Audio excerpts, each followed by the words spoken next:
Tip number 1, understanding the nature of the exam. This PMP exam is not a regular educational testing. It also has psychological testing. What that means is it's going to test you on your reaction to a series of challenges in project management. Now, you will understand that every person reacts in a different way to a series of challenges. So you have to know the best practices on how to respond to those challenges.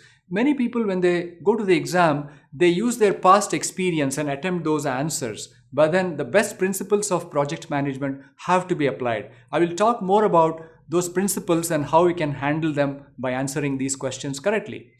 Apart from what I just said, other aspects of the psychological testing are the exam is very fair to everybody. For example, if you wrote the exam today, let's say you get 70%, and if you wrote the same exam tomorrow, you will get almost the same score, right? But what nobody knows is we do not know the past score for the exam. For example, is it 60%? Is it 70%? We do not know. What we do know is there is a pass range. It might be 60 to 70, it might be 65 to 75, and so on. Therefore, if you are not part of the group who scored those marks in that range, the person is considered as failed. So let's say, for example, 60 to 70 is pass, and if the person gets 55, that might be considered as fail. Therefore, please watch out for that. Therefore, I always tell people, try to get as much as possible in the practice tests, right?